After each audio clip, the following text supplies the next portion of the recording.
So, hello, Pauline. It's good to have you here. Hello, Olivia here. A toast to you too. This is the first international, how do you call that in English? The 5 p.m. tea time? Is Yeah, that yeah. English tea time, afternoon tea. afternoon tea? It's a live that I'm doing since the beginning of the quarantine here in Brazil. It was something that I decided to do like in an impulse to have with the idea of having the exercise of thinking in public, to think about ideas and share feelings and share thoughts and insights and good experiences or bad experiences with everyone else that is following. Yeah, and then think about what do we want to the future of this. We are all, the whole world is at this time thinking about what we need to give it away and what we need to bring to the new times, and also to invent, to create new possibilities of living and coexisting in a better way. I think that's a common feeling we all have. So Yeah. yeah. So thank you for accepting this invitation to be here with us. It's a big pleasure, especially to me, because I have a great admiration. Pauline Tesler doesn't need much presentations, but she is, to all of us that follow her work, all Brazilian lawyers or lawyers that work with family law and are working with collaborative practices. But for those who doesn't know her, Pauline Tesler is the co-founder of IACP, the International Academy of Collaborative Professionals, a very important worldwide organization that spreads the idea of collaboration in law, and especially in family law, but we can talk about that. But it's a very important movement and organization that have that goal of sharing, spreading that idea. It's the first president of IACP too.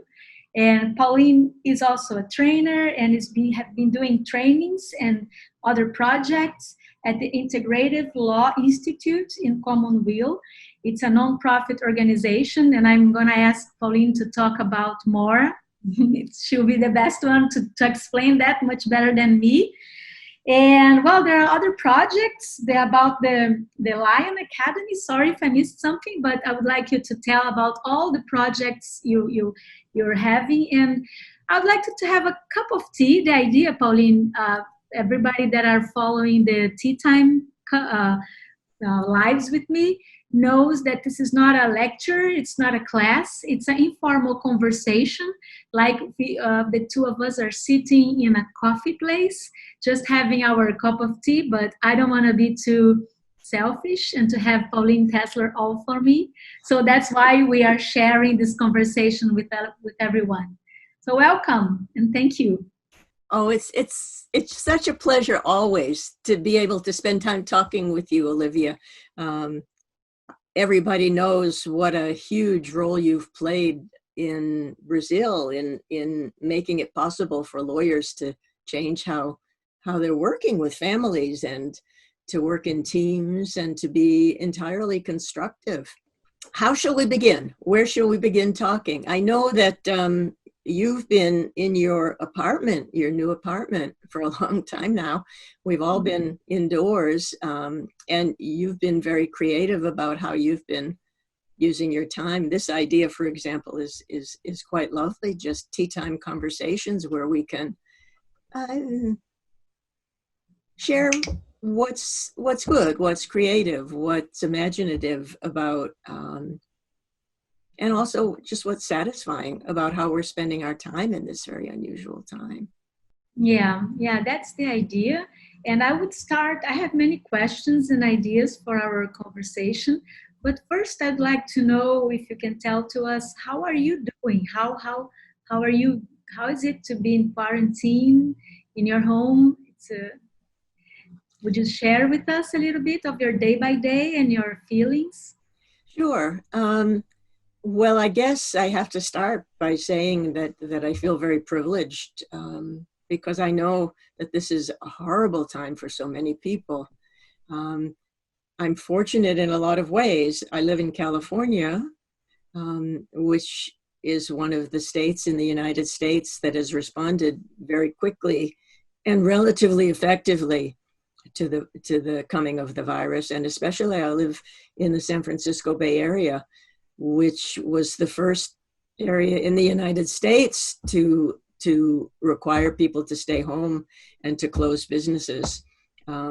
So we haven't been hit as hard as a lot of places in this country, and certainly not as hard as Brazil.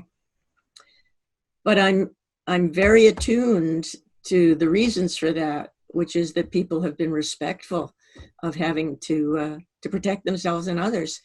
And I worry now a little bit, maybe more than a little bit, that there's such pressure growing to break the quarantine, the self-imposed quarantine, and to go out and start businesses. And I worry that that could change. But for now, I live in a semi-rural area by the ocean, and I have beautiful things I can look at when I go outside, and I'm allowed to go outside because it's not a very heavily populated area. So I can go out with my dog and go for walks, and I can tend my garden, and these are enormous privileges. So I feel lucky. That's good to hear. Are you being able to work? Are you being able to concentrate?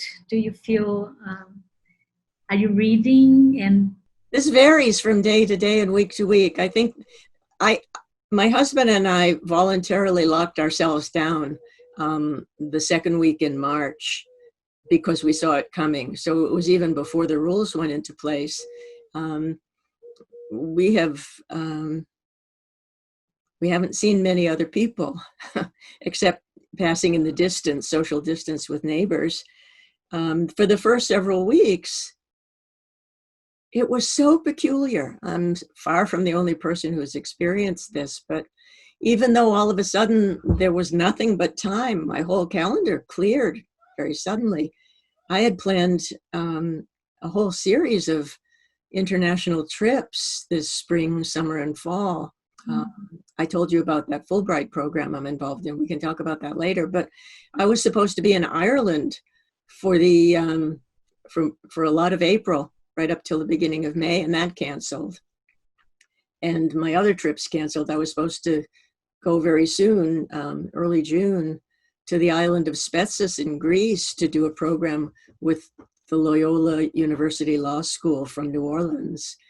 None of that's happening. And what happened to me, I think, in terms of my energy in March, when I realized that all of that was going to not happen, I had been working for a couple of years, if not longer, on making those things happen. And all of a sudden, poof, nothing.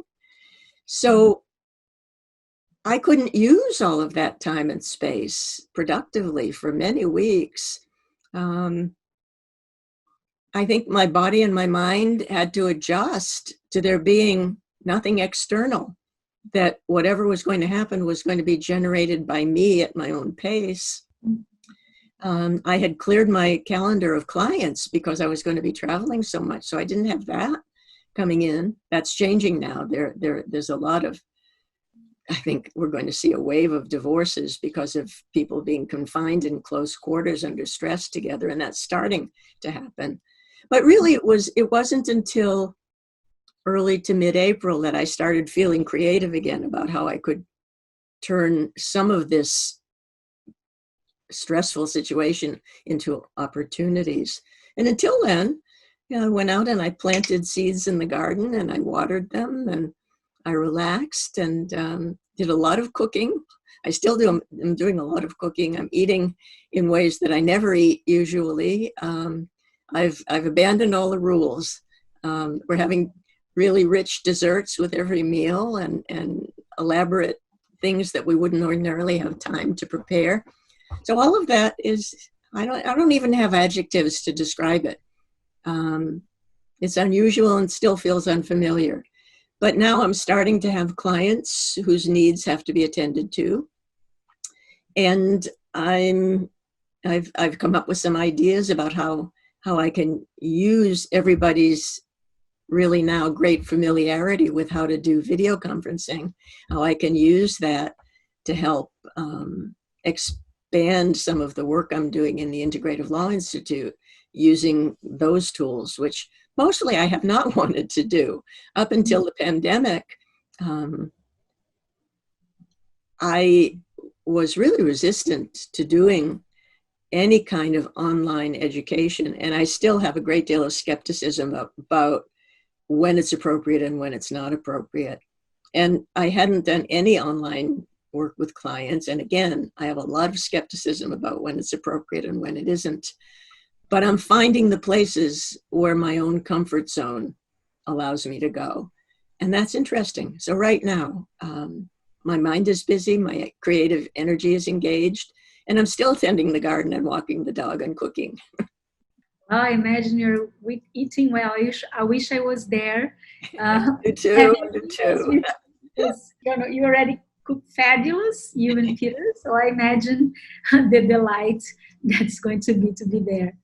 So, you said a lot of things about, especially that thing that I wanted to ask you about working online.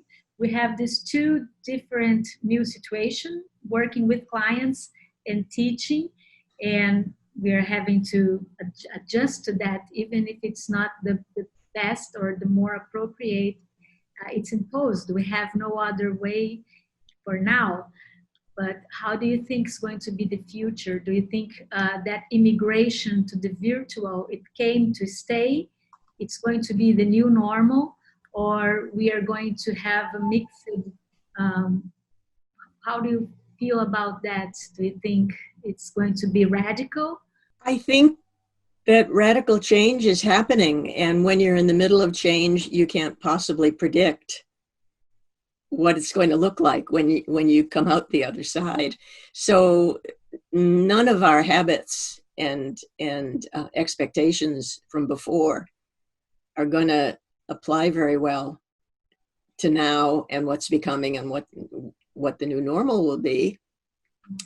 But at the same time, and maybe because I'm at an age now where I can feel comfortable being a little bit more conservative rather than always speaking the voice of rebellion, which is how I spent most of my life.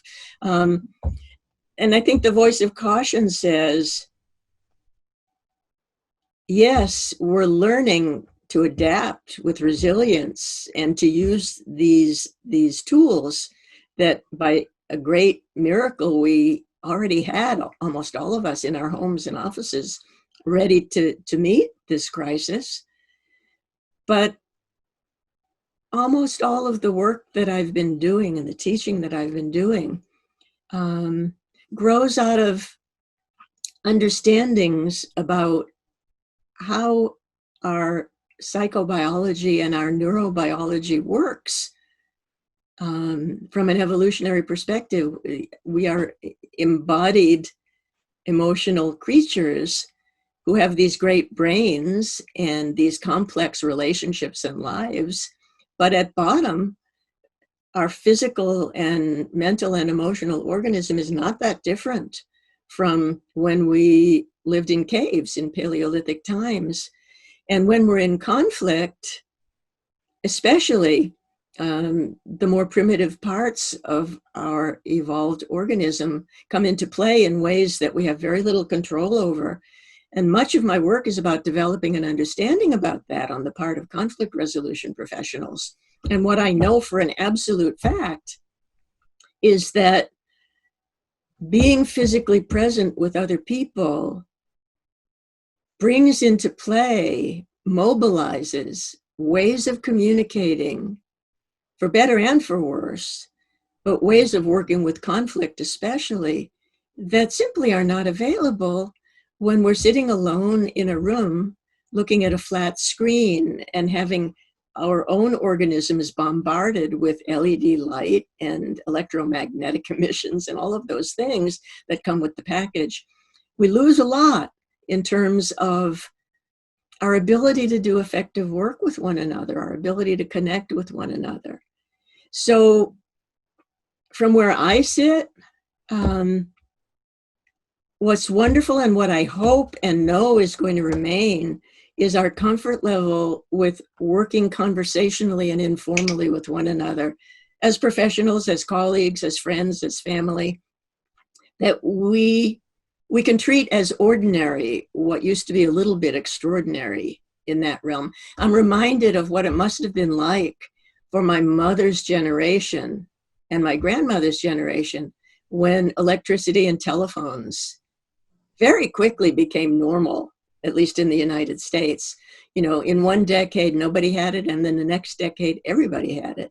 And getting to treat the telephone as ordinary, I can still remember from my very early childhood when it was special and unusual, and how unfamiliar my grandmother was with that medium.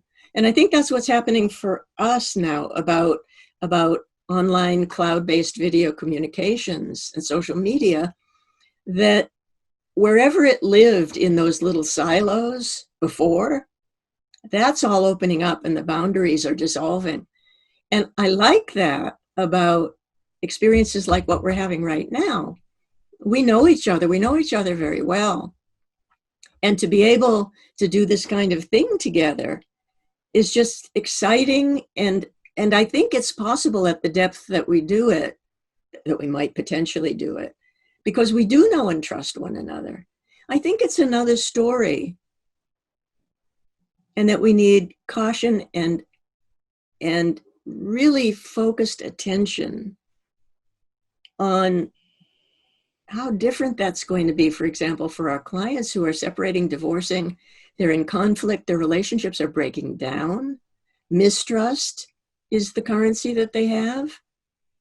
And we don't have all of those psychoneurobiological cues and tools that are available when we're physically present in the room with our professional colleagues and our clients.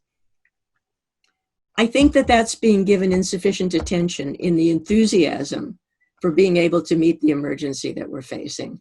And I would not like to see that become the norm, working this way with clients. I think that a great deal is lost and that the highest quality work is unlikely to be possible this way. And I feel the same way about training, not about advanced workshops and discussions about new things and discoveries, but when you're trying to teach people how to do new things that are very strange and that challenge their habits about how they think and act professionally and what their professional identity is, you have to be in the room with them. I don't think you can do it this way. I think I'm a minority voice on that, but I feel it strongly. Yeah, that's something that we've been thinking here too. I haven't got into really deep on that idea of giving trainings online, but I think it's a really big challenge because, like you said, we're bringing such profound ideas that brings a transformation, a big change in the way you think. So it's so rich when you talk and see people's expression, and we have all this, all the other body language communication and so many other ways to pass an idea and to receive how that idea is impacting the other, and we're going to miss that, or it's going to be compromised in very big part of this. Yeah, it's such a many things to say. I was listening to you at the same time. I'd like to share an experience when I was mediator in the case of the Air France plane crash. Remember that case? Yeah. I was helping as a mediator a couple from abroad, out of Brazil, and this was 2010, something like that. And the lawyers and the other mediator that was on the case were just discussing by phone and email, and the negotiation wasn't moving on. And when I got into the case, I read all the papers, and I asked to the supervisors if I could have a Skype meeting. By the time I had to ask permission because it wasn't so normal to have. And they said, okay. And we had a conversation and we could see each other. The names got a face. Yeah. And so we could see each other's eyes. We could smile to each other. We could see the tone of the voice. And so that was a very interesting experience of connection. Even if it was through a screen, it was more than what we were having by that time. So they got an agreement. And so to me, it was first and before that experience. It was kind of thinking of human connection is the most important thing in while dealing with conflict resolution, and we can have what we have available to do that kind of the best connection we can. Right? Yeah, I think that's absolutely right. That what we need to do as we develop all of this experience that's growing out of necessity right now is that we really need to be smart and nuanced in learning from it, not just saying, oh, wow, let's do more. This is such a great chance. We should tell everybody they don't need the courts anymore. The courts are shut down anyway. We can show them collaboration and mediation can do everything. It's not true. It's not true. And if we're really intelligent and attentive, we can learn what works, what doesn't work. Going back to that question of teaching people, training in a new way of working, what we know is that it isn't any content that we teach in a training, in an introductory training, that matters. We do that, but really that's just the vehicle for helping people come up against their own invisible cognitive biases and habits. And that it's addressing that we need to do that allows the opening to change how we work. That I don't think ever is going to be able to be done with any kind of quality on video. But for people who've already done that basic training, we can do wonderful things with seminars, conversations, workshops, in which transforming the person's sense of identity as a professional, that isn't the necessary first step to do those kinds of experiences. So being able to figure out, yes, this can be really excellent using online tools, but no, this will never do high quality work with. One of the things that struck me the other day, in my county, and I don't know if it's the same where you are, but in the United States, every state is a separate jurisdiction with separate laws and procedures about how you conduct any legal proceeding, including family law. And every county has its own local rules in its own court system. So it's all very broken up into small bits, and you can't do large scale change as a result of that in this country. But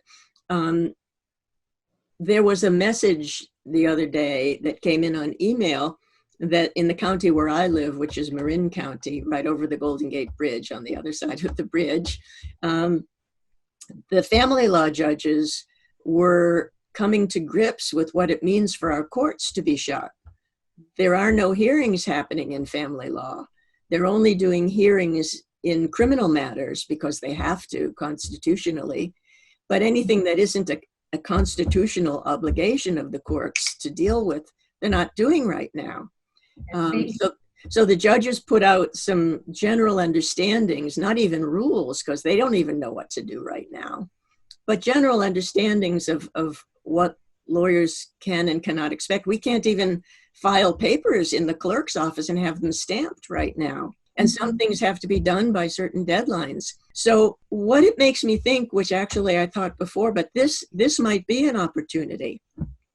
It can't be widespread in the United States, as I said, because it's county by county. But even at that level, I don't know if you have this concept in the law where you are, but we have a lot of areas of civil law rather than criminal. But in civil law, there's this notion that you start out with an administrative proceeding that isn't in the judicial system at all.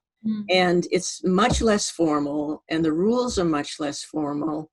And if you can resolve it that way, you do. And you have to start there by law. You can't even go into the court unless they call it exhausting administrative remedies here. And I've always thought in recent years, as I've been more and more immersed in collaborative practice, that's really very applicable to divorces. That there could be an administrative structure that's very informal and community-based, with more self-determination about procedures and who it is that's going to make the decisions in the administrative procedure. And if you can't resolve it there, then you'd go to court. Perfect.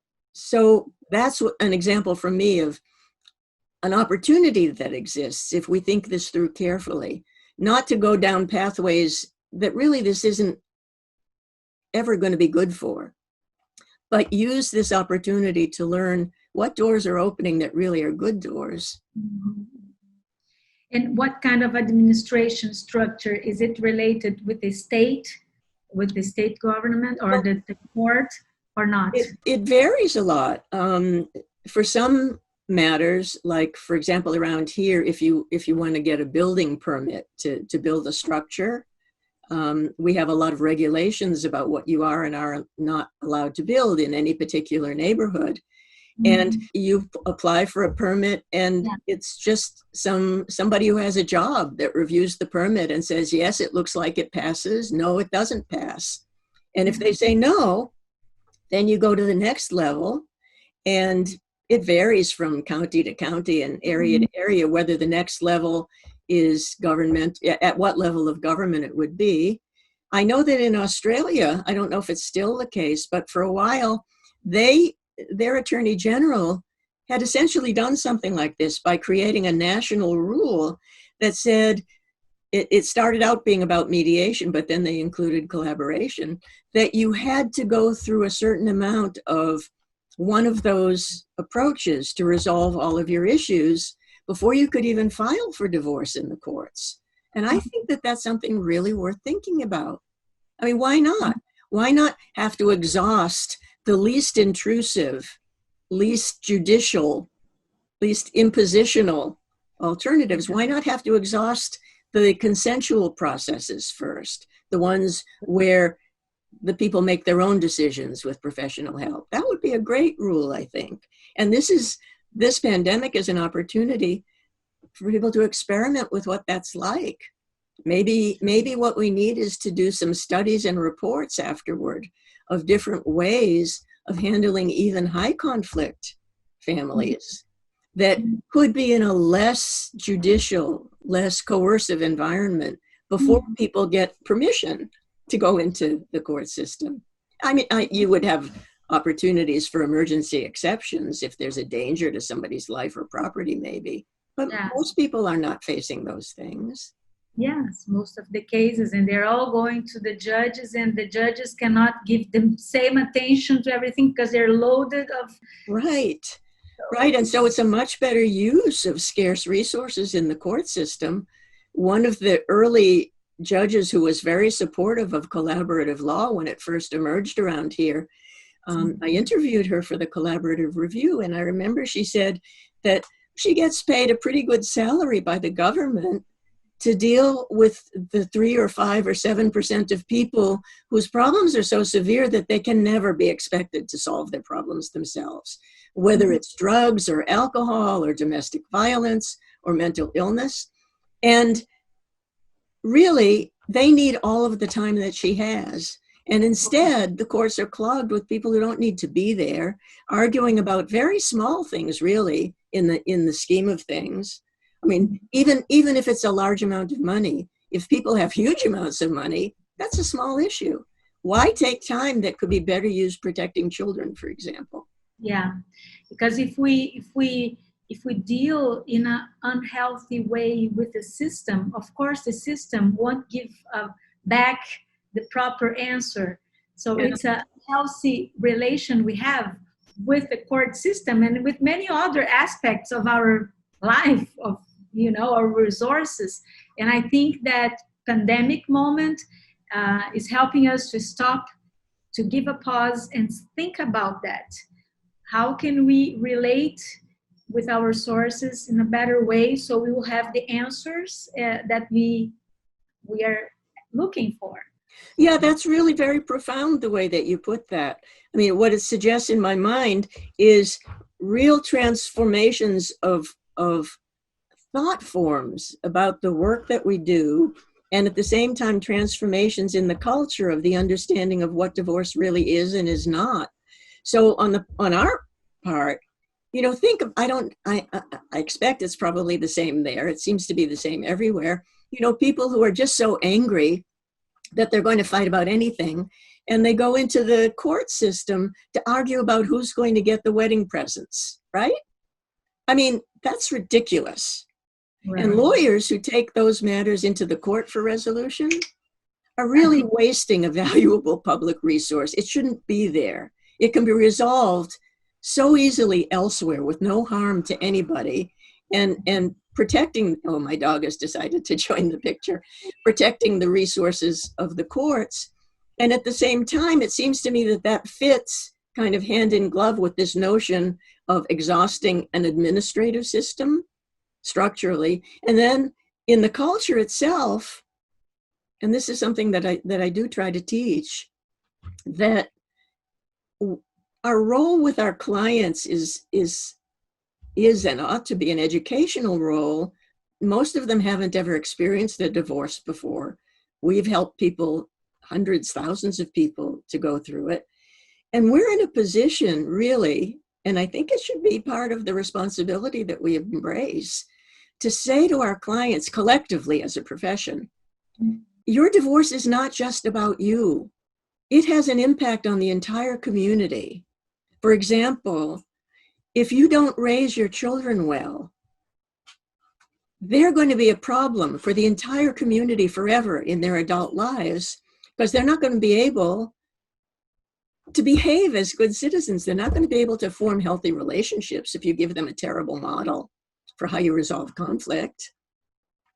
And if their education is impaired because you aren't being able to parent them well when they need it, when you're breaking up, instead you're arguing about the wedding presents, for example, their education is going to suffer, and they may not be able to go to university, and their whole lives will be impacted.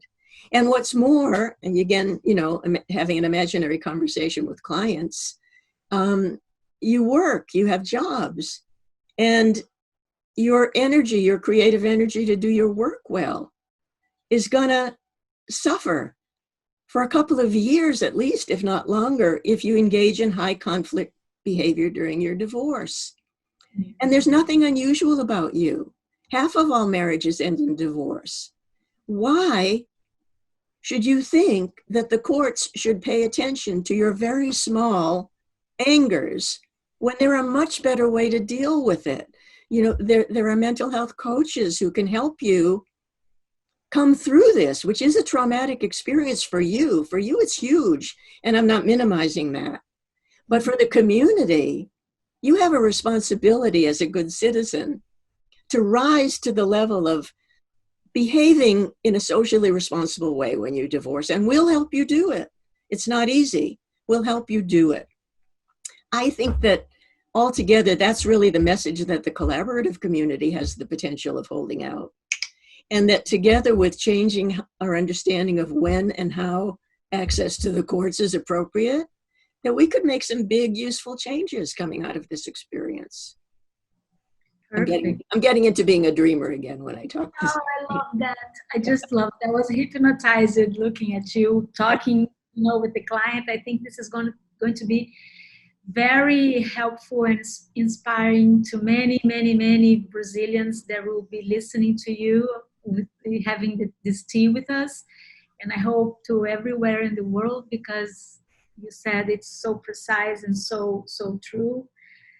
And so, yeah, well, I'm impacted.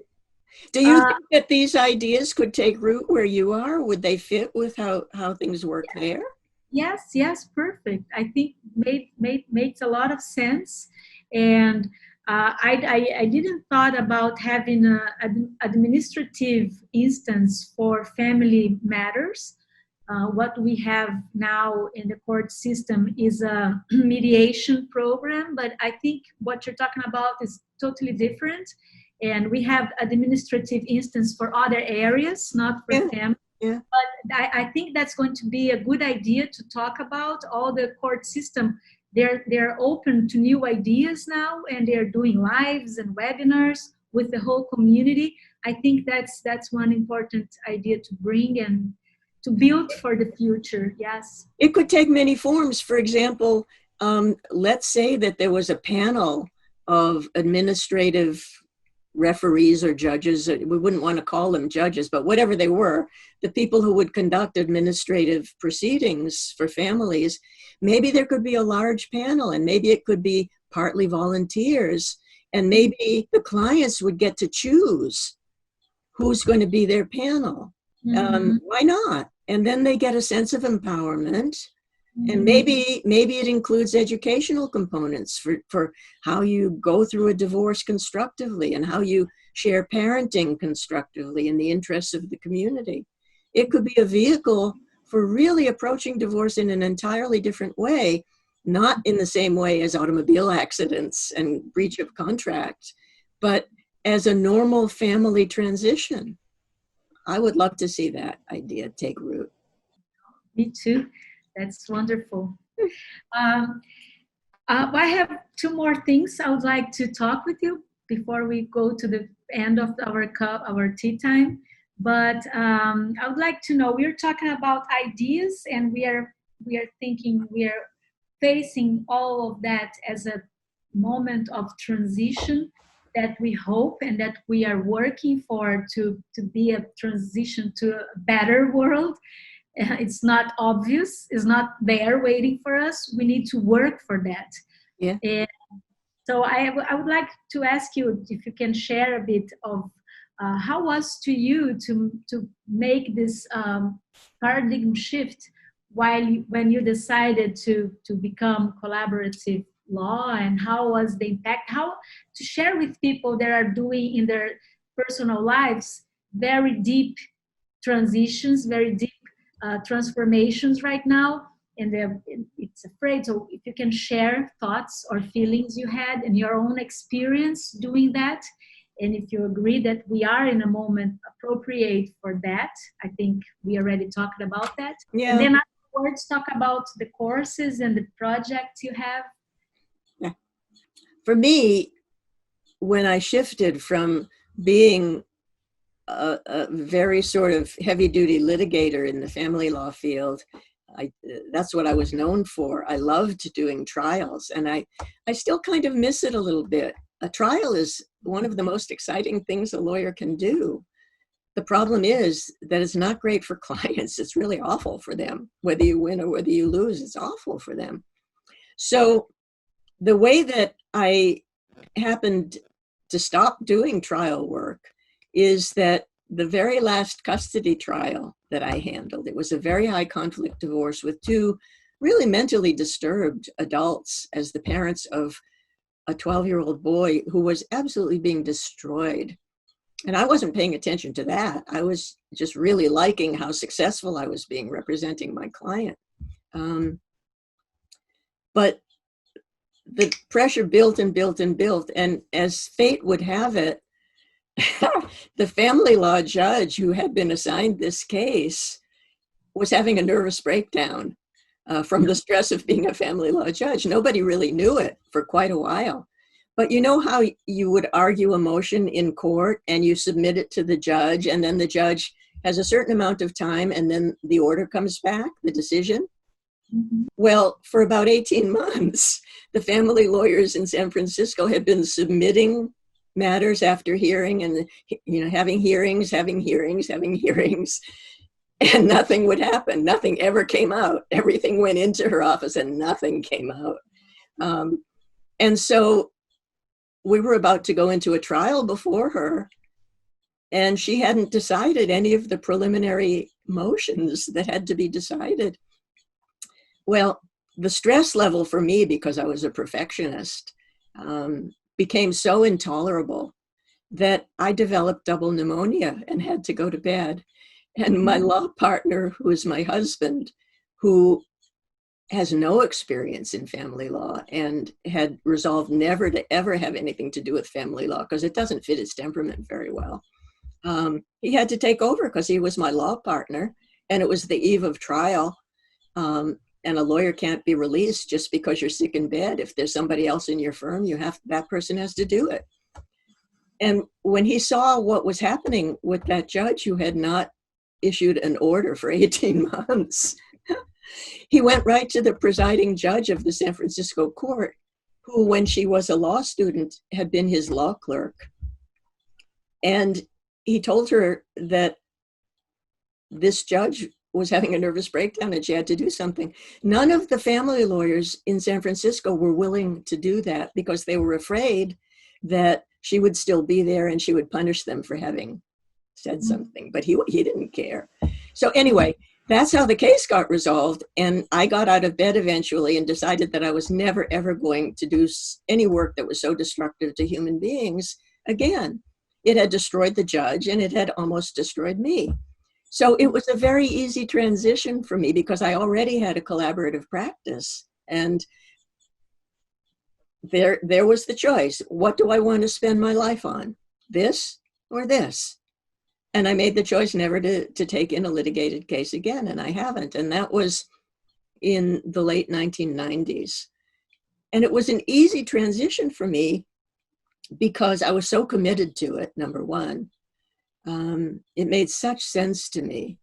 And number two, it was really obvious to me what the habits were that had led to such a horrible situation that drove me out of litigation. It was clear to me where in the system and where in the behavior of the people in that system, what was wrong with that picture. So it was, like, can you imagine, I'm left-handed. Being a trial lawyer in some ways was like having my left hand tied behind me and I was doing that work with my right hand. I didn't know it. But when I stopped doing trials and started jumping into the creativity of the collaborative process, ideas just started pouring through me. And it was extremely exciting. And I had never experienced anything like it. But that's not the way it is for everybody because people go into this work for different motivations. If people go into it with this kind of profound excitement that I'm describing, and a lot of people do, they realize they don't have to do it that way. There's this wonderful, constructive way to do it. For those people, the paradigm shift is easy because it's like pouring water on a seed that's in the ground, But people who go into it because, because they don't want to be left out or they want to get more cases, if they're skeptical about it, they never have that excitement, and it's a real struggle for them. And some of them never really do make that shift. And there's always going to be 3 to 5 to 7% of people who can't solve their own problems. They need litigators. They need good litigators. So I think those people should stop trying and go where it is that they like to work. It's better, right? There's something what's your shirt? What's your size? Just something. Exactly. If it fits, it's not going to be that hard for you. Once the bell gets rung, once you realize, wow, this works and I can do it, and I don't have to do any of those things that are so destructive to me and others, you get driven by your own excitement to make that shift. And if it's not happening after a long time, don't keep doing it. Go and do what is good for you. You don't have to do this. Sure. Well, that's great. Well, thank you for sharing that. I loved it. You asked me about the project that I'm doing with the Integrative Law Institute. Yeah, about the Integrative Law Institute. We'll finish with that. All right. This is how, that saying, if life gives you lemons, make lemonade. Well, this is where I'm making. If life gives you lemons, make a caipirinha. Make a caipirinha. Yes, that's much better. That's the Brazilian way.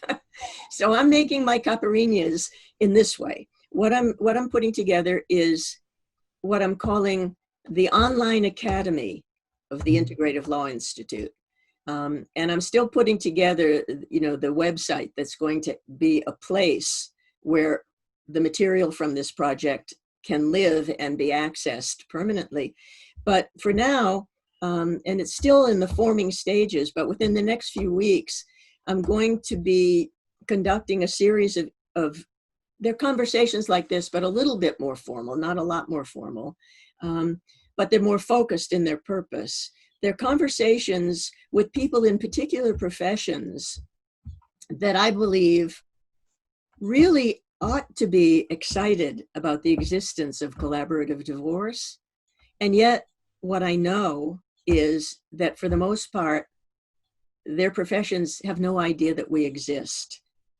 And it will be good not only for the collaborative movement, but for the culture generally, if people in these professions understand that this is really the way people ought to be divorcing, and I ought to be sending, and my colleagues ought to be sending people to collaborative lawyers, not to traditional adversarial lawyers. So what are the professions that I'm going to have conversations with? I have 4 or 5 already set up.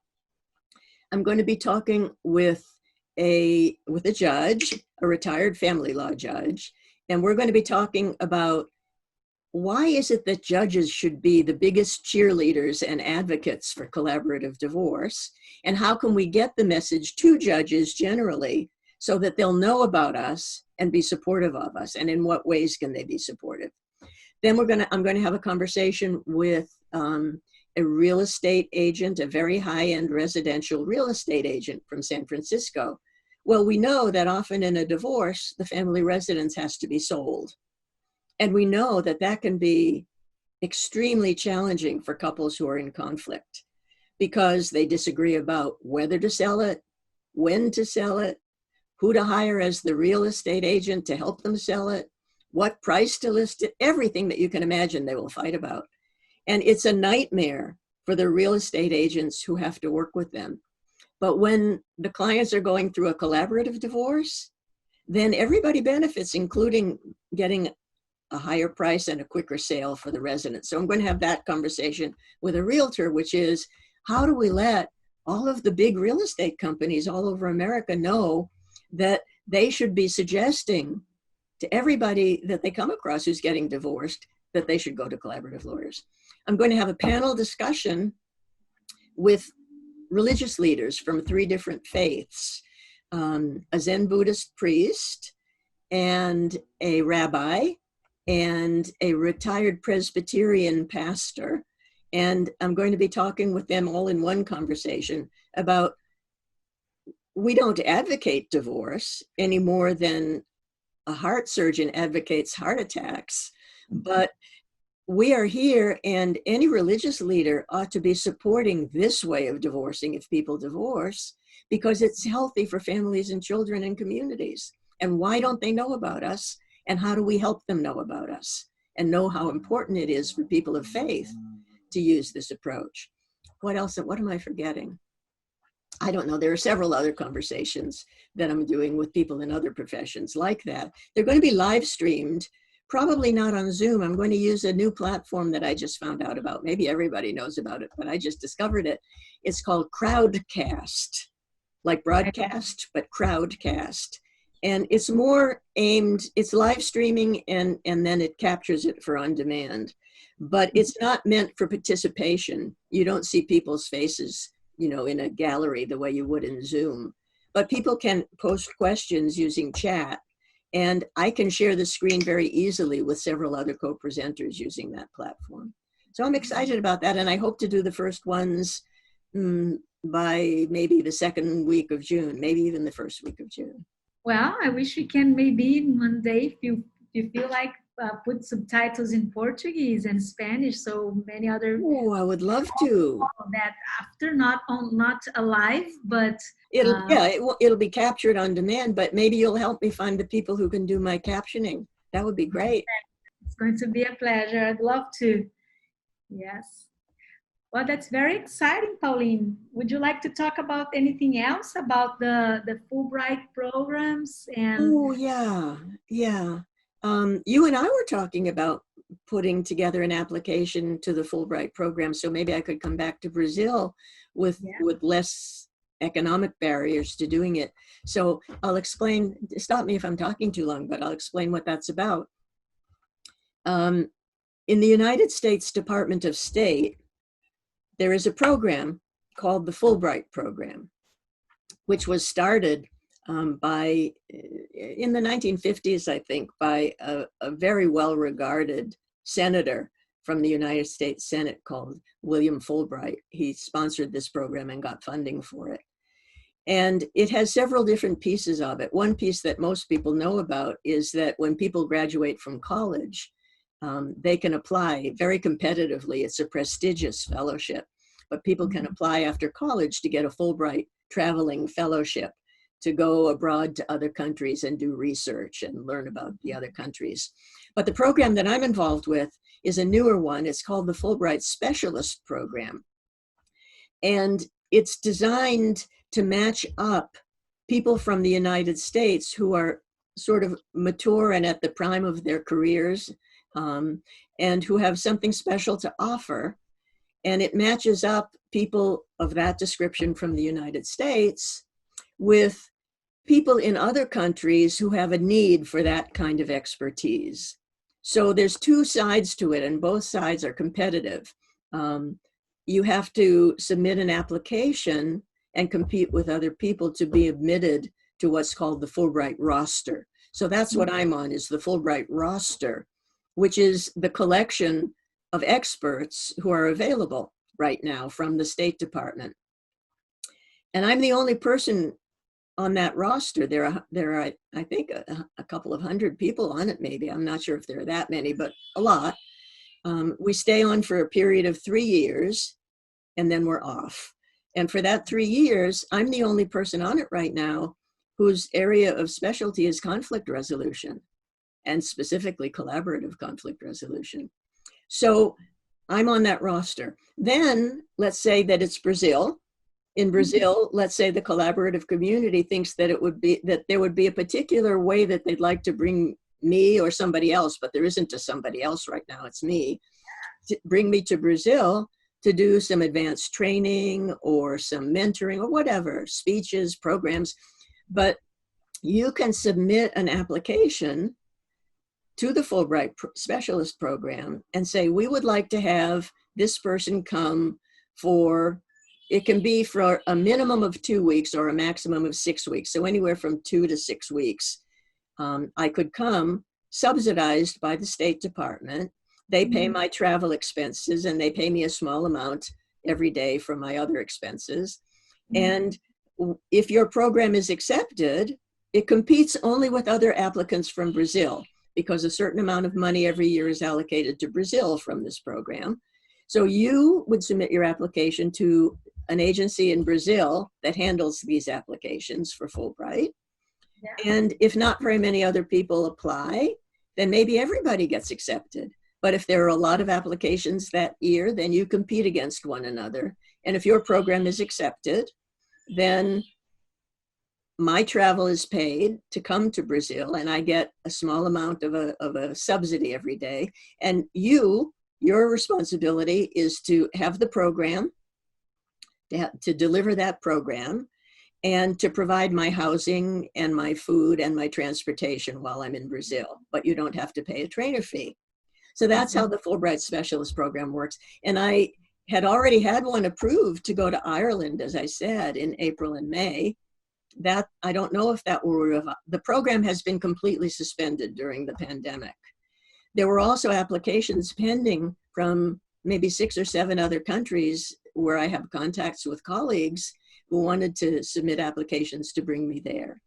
They don't all get approved. There was an application submitted from Australia that was a great application, but I think there must have been a lot that year, and every country can decide what they want to prioritize. So it may be that in Australia they were prioritizing engineering, or I don't know, something else, biochemistry. Well, I have to tell you and everyone else that our Brazilian Institute for Collaborative Practice had made an application already, and we are working on to bring you in 2021. That would be absolutely wonderful. Let's hope for a vaccine so I can come. Let's hope for the vaccine and everything, and I hope to have a presence, to have you here again in Brazil. I forgot to say that Pauline came twice in Brazil. She came to give the first training in 2014, the first training in collaborative practice here. And also she came back to our first Congress in November 2017. We had a big event to celebrate the 40 years of the law of divorce in Brazil. So 2 times. Do you know what a wonderful shock it was for the Americans who came for that Congress, that conference? We had never, ever been to a professional conference that ended with a samba band and compulsory dancing. It was absolutely wonderful. Wasn't it? That just people who were there because nobody will have that idea of what was that sensation of closing the Congress, professional Congress, with the Escola de Samba. We had Salgueiro to represent a collaborative team with all the professionals of the team were playing one different instrument, and the mestre sala and porta-bandeira were the couple, and we were there. It's beautiful. It was a lot of emotion. It was great. Yeah. Well, I forgot to say also at the beginning, because I was kind of nervous because we're starting our tea time, that Pauline is like, I said that, my great inspiration in collaborative practice. It's corrected that you're my mentor. Everything you say, you are my mentor, like my big one. And I had the privilege to be in her home a few times and to take pictures of all her books and to have long discussions by the fire. And lovely. Thank you for everything. And I hope you so much that we'll be able to meet again. And I want to be there to stay with you and Peter and Roxy and see everybody there and, to be talking with you in personal. It will happen. We don't know when, but it will happen. We'll be together again. I can't wait. Pauline is a great friend that I love very much. So thank you again for your time. Thank you for sharing all of your thoughts and experience with us. And I think that's it for now. We're always here for you and open to hear and to help anything and to hear your ideas and your proposals. So thank you very much, Pauline. Thank you, Olivia. It's a treat to have this conversation with you and to be able to work with you. Your work is inspirational. You've accomplished miracles in how quickly you've brought this work to Brazil. So congratulations to you, my dear friend. Stay well. Thank you. Bye-bye, Pauline. Bye.